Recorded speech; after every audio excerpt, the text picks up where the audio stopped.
Capitalism versus Socialism Truth.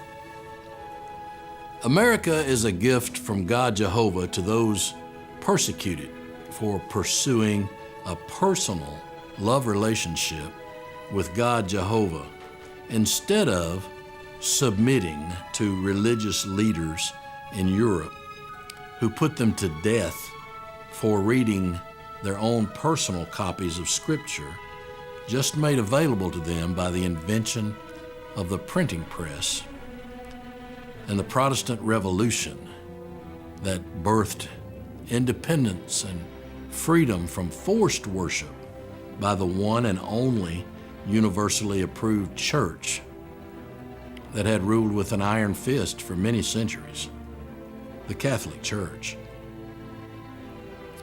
Capitalism and socialism have traditionally been considered exclusively as opposing economic political systems because the battle between them has been fought on economic and political terms. But the Bible speaks clearly to the tyranny of forced socialism versus the freedom and liberty of capitalism. Certainly, each system is a mutually exclusive, opposing theory of the proper function of government and the legitimate operation of an economy.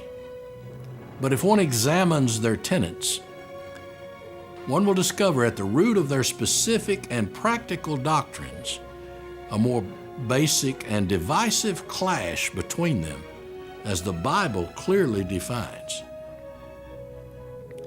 It is in their opposing concepts of the nature of man and of his proper relationship to other men, in that which each side holds to be the good, the right, the moral. That is the very heart of the conflict between capitalism and socialism exists. What is capitalism? Well, economically, it is a system in which the instruments of production are owned by private individuals who act in their own best interests.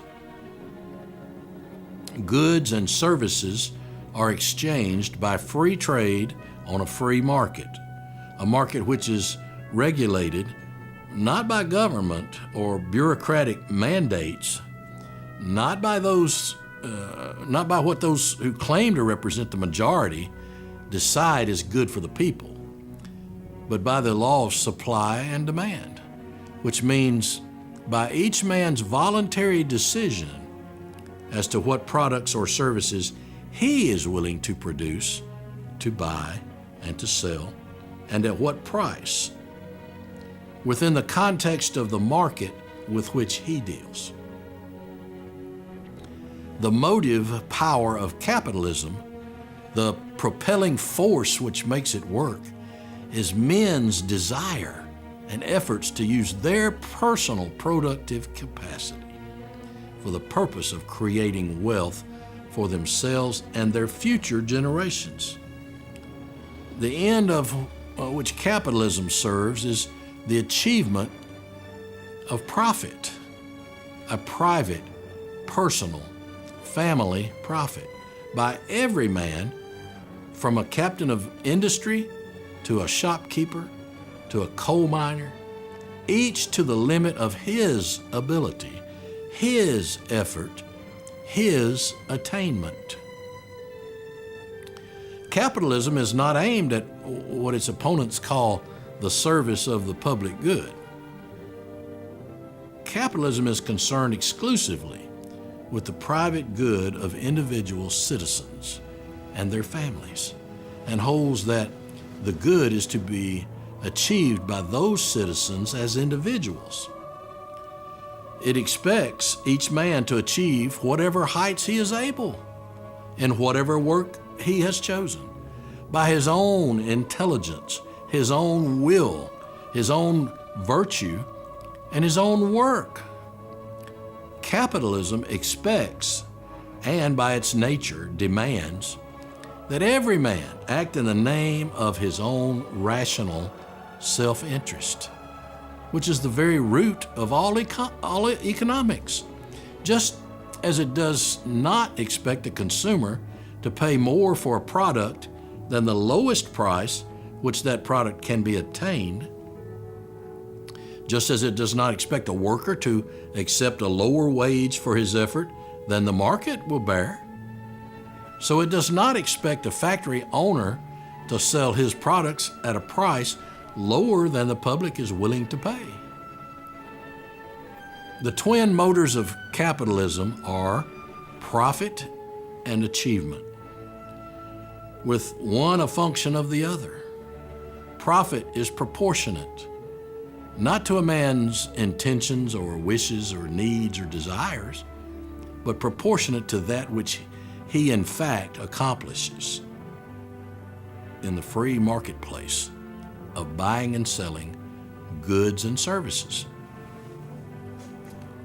The political system logically implied and necessitated by capitalism is one which limits the function of government to the protection of its citizens from the violation of their rights by force or fraud, and from foreign invasion. Now let me go back and say that again. I want to make sure that we understand that. The political system logically implied and necessitated by capitalism is one which limits the function of government to the protection of its citizens from the violation of their rights by force or fraud, and from foreign invasion. Just as its economic principles are not aimed at the public good, neither are its political principles. It does not recognize the validity of the concept. It does not grant that anyone's good can be achieved by having some men decide what to do with other men's lives, energy, and profit. It recognizes good in individual men, and that there is no moral reason why one man should be forced to accept as the goal of his work and his life the achievement of the good of another man.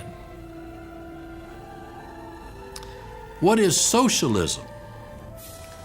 Economically, it is a system in which the means of production are owned by the state, by the government, not by private individuals, and are operated for the profit of the state, the government, to care for the people, not for the private gain of the producers to take care of themselves and their families.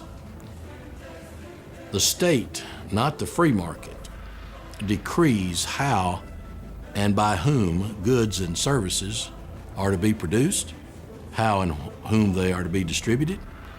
The state alone, the government, is the voice and the expression of the will of its citizens. It equates state government good, or state or federal government good, with public good. And insofar as individual good is regarded as of concern, it holds that the good of the individual is to be achieved by his service to the good of the public, which in practical terms means by service to the government, which in concrete terms means by service to the particular group of men in power at any given moment. Socialism rests on the premise that man, by his nature, is unfit for freedom, that he cannot be trusted independently to pursue and to achieve that which is necessary for his life, that he cannot be trusted to own and freely to exchange that which he produces, that if left free, men will live as ignorant wild beasts.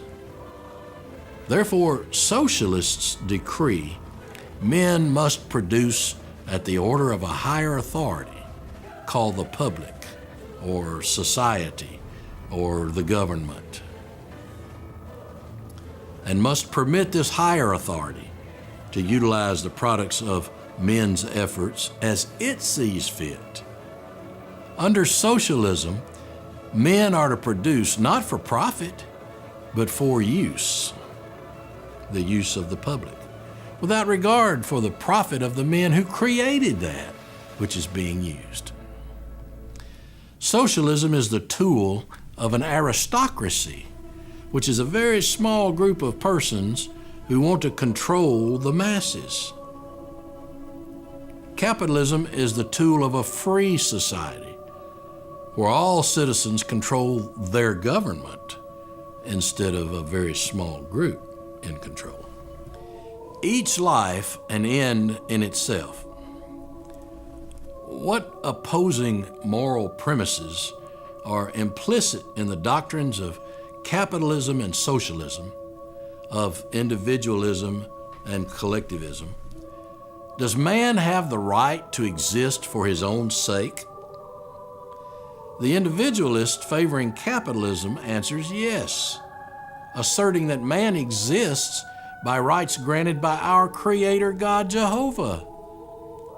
Those favoring socialism answers no, and asserts that man exists not by right, but by virtue of a permission granted him by society, a permission contingent upon the service he renders to society. Individualism holds that a human life is an end in itself, subject only to God. Socialism or collectivism holds that man's life is a means to an end to be designed by society. Individualism holds that man possesses by his nature the rights of life, liberty, and the pursuit of happiness as basic human rights granted by God. Socialism or collectivism holds that man possesses by his nature the duty to sacrifice his life, his liberty, and his happiness whenever and wherever the small group of persons in an aristocracy controlling the collective masses of the people may demand it. Socialism, collectivism regards man as property, signed, sealed, and delivered up to those who claim to represent his fellow men. He must exist for their sake, in their service, and by their command. No matter how vehemently collectivists, socialists, may insist that the individual does in fact profit under their system, no other premise can underlie the coercion of the individual by the will of the mass, but the premise that man does not possess the right to exist for his own sake. The premise that self-interest and profit are evil. Every insult and every criticism ever hurled at a free economy has been based on that assumption, that it is not moral for men to pursue their profit, and that morality consists of sacrificing their self-interest to the welfare of others. The Holy Bible mandates that men are to voluntarily sacrifice for the welfare of others, but as God leads and directs men to do, not the small group of men in an aristocracy decides to force their will upon the people. The questions which every man who preaches socialism or collectivism must ask himself are these: do I have the right to force other men to work for my benefit? Are their lives mine? If I do not have this right, if they are not my property to control, do I have the right to force them to work for the benefit of others? And if I do not have this right, do I somehow acquire it by virtue of the fact that other men like myself All of us who are created equal by our Creator God, and we know it, who know that we hold the highest title in our nation as a free man, and the highest office in our nation, the office of citizen. Would any such men, blessed to be free, wish to join me in the activity of forcing men to work for ends other than those they have voluntarily chosen? Is it not man's right to exist that makes me brand as evil and criminal the actions of a hold-up man who coerces and robs? Why is this reasoning canceled when the coercion and robbery are committed not by an individual criminal thug, but by the government? Highest customer satisfaction scores. Maybe one more and just start with John Roberts. Start with John Roberts. Okay. 3, 2, 1. John Roberts Nissan has the highest customer satisfaction scores. A touch bit slower maybe? One more time? Yeah, one more, a little slower. 3, 2, 1. John Roberts Nissan has the highest customer satisfaction scores. Give me more energy though. What? 3, 2, 1. John Roberts Nissan has the highest customer satisfaction scores. Yeah, that's good. Yeah, we've got That's it. several. Use the loot for a better purpose than which the victim of the theft. And the precept about covetousness under the administration of the welfare state, socialism, collectivism, seems to become, thou shalt not covet, except what thou wouldst have from thy neighbor who owns it. Both of these are horrendous alterations of the Holy Bible commandments. Thou shalt not steal or covet. It results in complete abrogation of the two moral admonitions, theft and covetousness, which deal directly with economic matters by the law of God Jehovah. Not even the motto, "In God we trust," stamped by the government on money, taken by force in direct violation of the biblical commandments, thou shalt not steal or covet another man's cash or property. Not even that can change the immoral actions of forced stealing and coveting a free man's property into a moral act. Stealing from people is wrong in every case. Stealing from coveting the success of other men to pay for various government programs that our nation cannot afford is outrageous disobedience to God's commandments. Stealing from our precious grandchildren, forcing them to pay for this nation's outrageous debt, forcing them to be born as slaves, not as free men, but instead born into slavery, financial slavery, cultural slavery, religious slavery, is exactly what we the people have allowed our nation's government to do to our precious grandchildren. We must clean up our mess that our generation has allowed to happen on our watch, or our future generations will be slaves. I'm determined to clean up our mess immediately. Join me while we still have time to do it.